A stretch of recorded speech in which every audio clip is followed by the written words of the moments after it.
In this video, I'm going to talk about the Rockets matchup versus the Magic. Phase 2 is here. It is time. Tap in.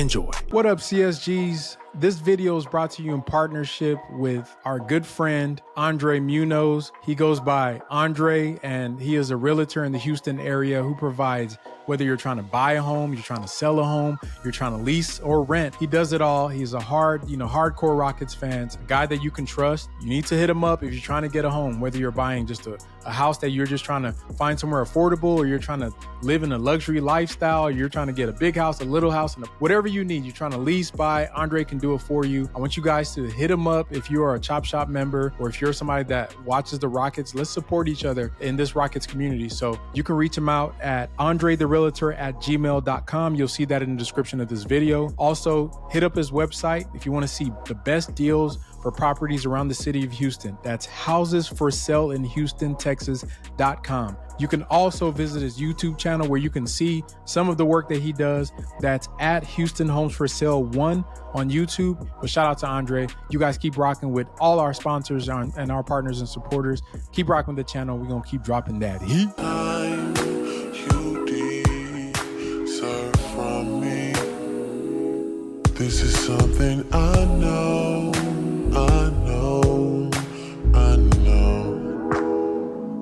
So the Orlando Magic have been an interesting team that have faced the Rockets over the years. Last year, we went 1-1 against them, beating them in our first matchup in November. They came back and beat us in December in the matchup against them.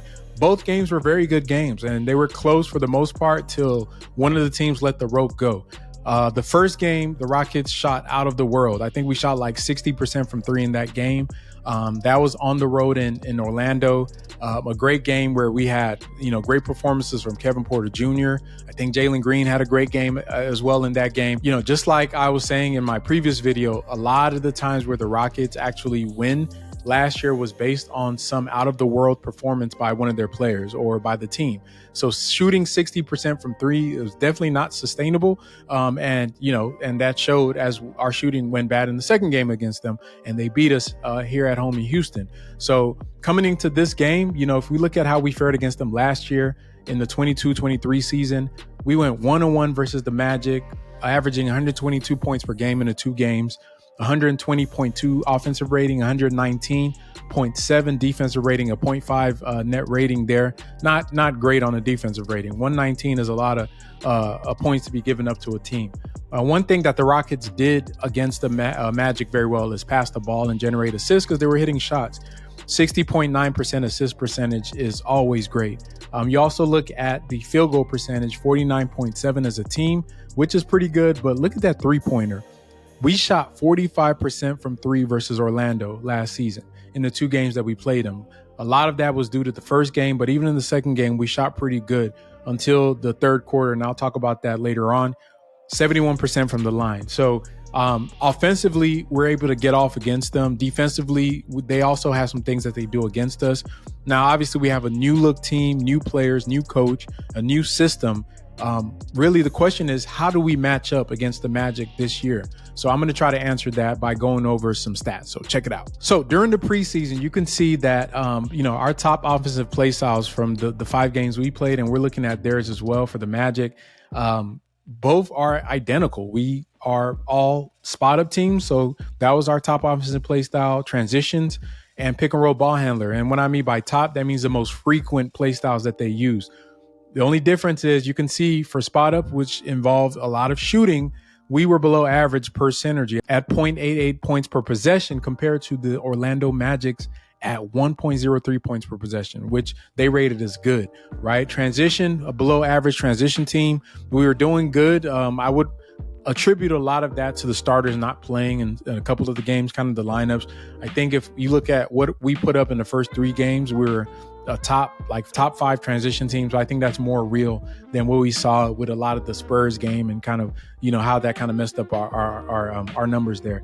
And then pick and roll ball handler, we're a very good pick and roll team, a better pick and roll team than they are. They do run pick and rolls, and they run it with different players at different positions. So that's going to be a challenge for the Rockets to be able to guard. Because if you look at our defensive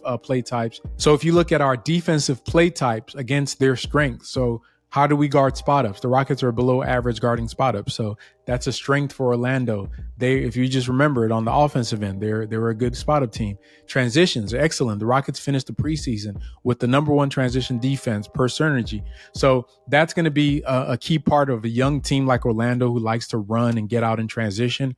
Being able to match up against them in transition really limits a lot of the points they're going to score on us. And in the pick and roll, we're below average guarding pick and rolls. Once again, take that with a grain of salt.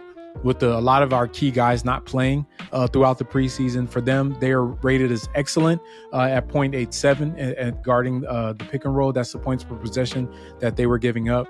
And so I think that for us, it's going to be really coming down to, can we stop what they do and can they stop what we do? And I'll talk about that a little bit more. One of the most important things for this game that's going to be determine the wins or the loss for the Rockets is going to be the matchups that happen with the starting five. So we're looking at Orlando starting five versus Houston starting five. And I'm going to go down the list and see who I think is better, who has a favorable matchup at their position. And if you guys want to put that in the chat as well, or put in the comments who your matchups are, who do you give the matchups to? So from point guard through center, you have our 5 stars, their 5 stars. Just list the name of the person that's going to win that matchup on your 5-man lineup. So starting at point guard, I'm going to give it straight off the rip to Fred VanVleet. I think he's a better player than Markelle Fultz for obvious reasons. Markelle is no slouch. I just think Fred is just that much better than him. So I think we have that because Fred is a more dynamic guard. He can, score on the outside. He can score in the mid-range. He can score on the inside, not efficiently on the inside. That's where Fultz's strength lies, is getting downhill into the paint and scoring in the paint. Whereas Fred has a little more variety, just not as well on the inside, but just as overall defender, floor general, that's an easy matchup. Jalen versus Jalen Suggs versus Jalen Green. I'm going to give that one to Jalen Green. To me, that's an easy one as well, because you think about what Jalen Suggs, he was drafted 5th overall in the 2021 draft. Really took a lot of time to get into his own, and he's still figuring it out, just like Jalen Green, but at least Jalen Green is somewhat lived up to his expectations. Jalen Suggs, if you would listen to Magic fans, there was a lot of disappointment in him. He was a guy that wasn't even starting at points in the season due to how much he struggled. Almost a Jabari arc, if you think about it. He really struggled his first year in the league. Now he's starting again at the 2 guard. He's in there. He's a good defender. His shot is still working its way in, but he's no slouch as well. But I just think Jalen is clearly a better player than him, more dynamic player than him. The Dylan Brooks versus Franz Wagner, I'm going to give this to Franz. I think Franz is a better player overall than Dylan Brooks is. Franz is efficient and he's a decent defender. Franz is, to me, the Magic's best player right now. I don't know if he's going to be at the end of the year, but coming into the season right now, Franz has been Mr. Consistent since he stepped foot in the NBA. If you keep up with him outside of the NBA, he's a dog as well. He has a lot of different tricks and he's a very crafty player. He is just a matchup nightmare because he can play on the perimeter. He can get downhill. He can play in the mid-range. He can play 1 through 4 with ease. He runs pick and rolls. He's a spacer. Franz is a Swiss Army knife and just a smart basketball player. And I think that when you look at him compared to Dylan Brooks, who's a better defender by a lot, you factor in all the stuff Franz do. I think he clearly takes that, in my opinion. Now, for Dylan, guarding Franz is going to be important because I consider him the head of the snake. When he gets going, whether it's passing, playmaking, getting steals on defense, and just doing all the stuff he does, running pick and rolls, getting teammates involved, setting up their offense, they are very dangerous. So if you can slow him down, bother him, kind of make him uncomfortable, then the rest of their team is not very efficient, then I think you have a better chance of winning. But I think he's a better player than Dylan Brooks, and he's likely the best player to me on the court for Orlando. Paolo versus Jabari is going to be an interesting one. This is going to be interesting. So I'm going to dig down a little deeper into their matchup. You can see their head-to-head from last season, their rookie years. Paolo obviously had a better rookie year than Jabari. Jabari being, struggling as a rookie. Paolo being the rookie of the year, scoring 26 and 3.7 assists. On efficiency-wise, they're both inefficient. Paolo just had better raw counting stats. But if you watch the film on him, a very dynamic player who's figuring out where his spots are and his efficiency. I think that comes with time as the game slows down. Paolo can play on the outside, not efficiently right now, but he can play on the outside. He can play in the mid to high post. And I think just like Jabari, that's where his bread and butter is going to be, because he's about 6'10". He's a bigger player than Jabari. So that bully ball is definitely something that he can live on. And then on the inside, he can ball handle and play make. So he has the package to be a great player in this league, a star player in this league, a closer. All of that is going to be based on his efficiency.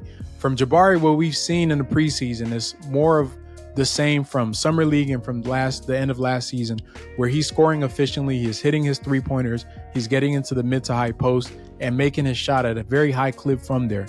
The question is going to be, as they match up, is Jabari strong enough to be able to deter Paolo from getting to the rim and getting to the free throw line? That's going to be the question. I've been concerned a little bit about his defense, right? Especially in the post. He put on muscle, but you can tell he has a long way to go to really be the type of defender you expect him to be at the power forward position, especially with the types of forwards in the league that can stretch you out on the perimeter and also get downhill on you. So if he lets Paolo go off, then that's going to be a problem for us. And on the other end, Paolo guarding Jabari, I think Jabari should have an advantage in that matchup because his release is so high. Paolo is a decent to below average defender, and Jabari is a decent offensive player. He's still figuring it out. You saw a lot of great flashes, but I think that at best, Jabari needs to neutralize that matchup, whether by him being better on defense or just scoring on offense. And the Rockets are going to need Jabari to score, especially in key situations. Whether he's hitting his threes or him getting into the post late in game to be able to get us some efficient buckets. So that's going to be a matchup I'm going to be watching out for between the two of them. Another key matchup from this game is going to be Alperen Sengun versus Wendell Carter Jr. I think you look at their counting stats, 12 points to 12 points, roughly the same amount of rebounds, 3.2 assists to 2.1 assists, 0.9 blocks to 0.8 blocks for Wendell. Alp 52% field goal, Wendell 51%. And this is across 2 years of playing each other 2-on-1 against with Alp, the Rockets having the lead in those games where he plays. So we've had success against Wendell Carter. The issue is not really him individually, but his style of play and his athleticism has given us as a team issues, because the Magic like to put Alperen Sengun in a lot of pick and roll action. And once he's in those pick and roll actions, last year, the way we were playing pick and roll, you guys would know, was terrible. We were one of the worst teams at running the pick and roll and guarding the pick and roll, when Alp would be in that middle no man's land where he's trying to keep the ball handler from getting to the rim. Wendell, whether it was Mo Bamba, whether it was Mo Wagner, they would get behind him on defense, and those lobs were wide open. I mean, they were feasting on lobs a lot last year, a lot of lobs. This season, with the way Coach Udoka is using him on defense, there's more creative things you can do to really mitigate a lot of that. The number one thing, the biggest impact from the new players we have is their ability to fight over screens. So the threat of the guard getting to the rim is going to be a little less. It's going to be more cushioned because you have Fred VanVleet, Dylan Brooks, guys that are fighting over the screen, making that guard feel uncomfortable, feeling them on their hips as they go around their screen. So they're not going to feel like they can just get downhill. So that's going to change up some of the ways that we guard the pick and roll. Also, you think about the way they're using Alp in preseason. He's coming at the level of the screen a little bit more. He's playing higher up on the screen. So those ball handlers are going to feel a little bit shocked to be able to not just get a free lane where he's so sunk in the post that they're just, I can just run to the rim at full speed. That's one thing you do. When you shock a ball handler by jumping out on them at the level of the screen, it really does make them either stop their dribble and, dribble back to try to ISO on you, or it makes them pick up their dribble and pass it out. And we saw that throughout the preseason with different ball handlers that we all assumed would cook Alp, but he did good. He's good in space. That's going to be the issue. The issue is not him in space. It's the defense when he is out in space. What's happening on the back end? Are they getting lobs from their bigs? If we want to switch it, are we going to run some switching where we have Alp switch out on, if it's Franz Wagner? I like that matchup. I think let him isolate on these big fours that they have that want to play like guards and let them beat us by shooting mid-range shots. But one thing he cannot do is let them get to the basket. On the back end, while he's playing on the level or he's dropping, who's going to be the help defender that's coming across the rim, weak side rim protect. Jabari needs to improve on that level. And this is going to be a key thing watching throughout this season is Jabari's ability to be able to be a weak side shot blocker and his ability to play help defense, because I think that's where he struggles. You think about some of the lineup ratings that the Rockets had last year. The best lineups featured KJ Martin and Tari Eason with Alperen Sengun. The reason that those lineups featured those players not at the same time is it's either when Sengun was with Tari or Sengun was with KJ, we were elite because they were good help defenders. So while he's playing the drop, even as bad as he was in the drop, at least on the back end, you know that KJ is there to be a deterrent at the rim. He's going to rotate. Tari's there to be a deterrent, rotate, swipe at the ball. So Jabari needs to be able to pick up on that early on so he can make an impact on the team defense.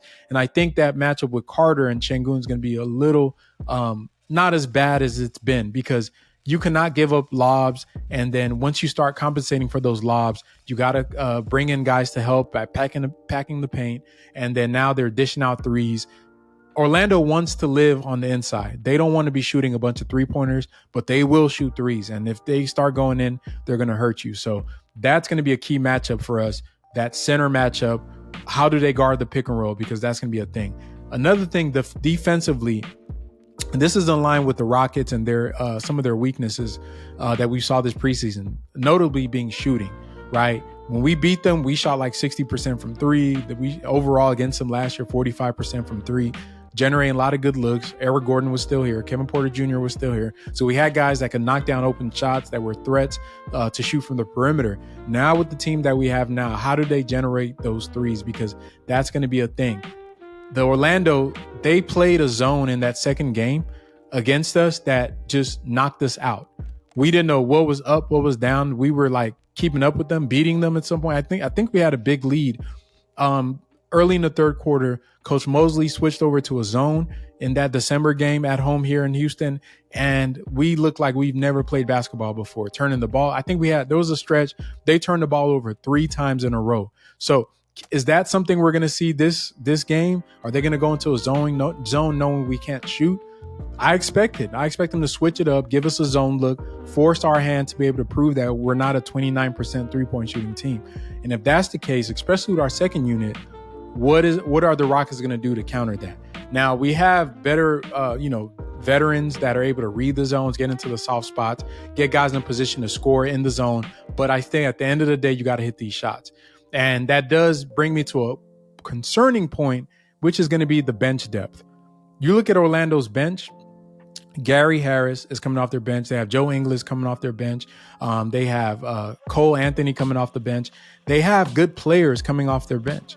And they're a very deep team that have a lot of good vets and a good mixture of vets and young player. How do we win those minutes when our starters are in?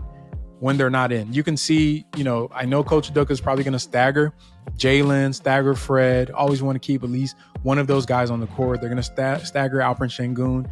And so you're going to see a lot of staggering, and I'm sure he's probably going to play 8 or 9 guys, 8.5 players in that game. But Magic can really run 10 deep, and their second unit can shoot. So once again, if they play a zone in that second unit where Tate and Amen Thompson are on the court, that may pose some issues for us. That's going to be an interesting dynamic between the coaches and the coaching staffs, how they match up against. But ultimately, if you ask me for my prediction, I think the Rockets should win this game. I feel like we have the better, the front starting 5. Overall, I think we have a better starting 5 than they do. Not potential-wise, but, they have a lot of promising young players. But right now, I feel like Fred VanVleet, Dylan Brooks should be enough to push us over the top with this game, because when it comes to young guys, I think we match up with them pretty well as well. So I think the Rockets get the victory in this game. I feel like it's going to be a hard-fought game. I don't think it's a cakewalk for either team. Good coaches on both ends, good teams that are battle-tested in, for the Rockets, battle-tested in being bad. The Orlando, you guys hear me say this all the time. They were a good team last year. They were, won 34, 35 games and tanked the last month in the season. So they could have pushed 40. So don't be fooled by their record or their strategy to try to get more players. And we're able to land Ant Black this year, which I think is a great player as well. Don't be fooled by their record last year. This is a real team. We're going to have to strap it on, put them boots on and get to work, because it's not a cakewalk. So That's going to be a thing to watch out for. Are they going to go in the zone? What does that defense look like? How do we guard the pick and roll? Those are all key things I want you guys to look out for during this game coming up. I also think that we match up with them well because the way we play defense with that swarming style, they like to try to dribble the ball with big guys, with Franz and with Paulo and with Mo Wagner tries to do stuff sometimes. I think our quick hands on defense is going to be a problem for them. A key thing we're going to have to do is turn them over a lot and get out in transition. So watch out for those turnovers. You know, we're one of the best teams at turning teams over in preseason. Let that translate into this new NBA season for the Rockets. But I see us beating them in a game. It's going to be close. I think when it gets close late, I can see Fred VanVleet getting into a pick and roll action with Alperen Sengun and abusing their drop coverage and getting into his mid-range bag and doing the Chris Paul by putting them to sleep late in the game. If it's close, I give us the victory. If they are able to score on us early and at will, then we're going to be in trouble. So I want it to be scrappy and mucky to start, and then us kind of pull away by using our veteran leadership towards the end of the game. This is how we're going to have to win until all our guys catch up to the offense and the defense. And there's nothing wrong with that. But it does feel good to go into a game knowing that you're not at a disadvantage and you have a chance to win every night. When you have a coaching staff like we do, vets like we do, you can beat any team in the NBA.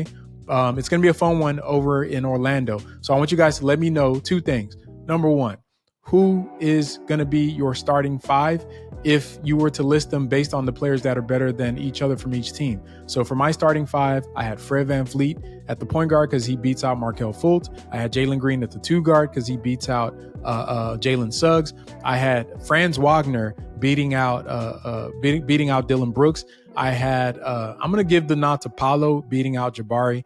And then I got Alperen Sengun beating out Wendell Carter. So that's my 5-man of, whoever has the better team. Let me know yours. Also, let me know who wins this game. I say Rockets. I'm not being a homer. This is a real, I'll tell you if I think we're going to lose. I say the Rockets. I think we match up well. I think of Orlando kind of like that New Orleans, type of model where they like to isolate a lot. Their guys like to get into, I want to dribble against the other guy. And that plays right into the Rockets' hands.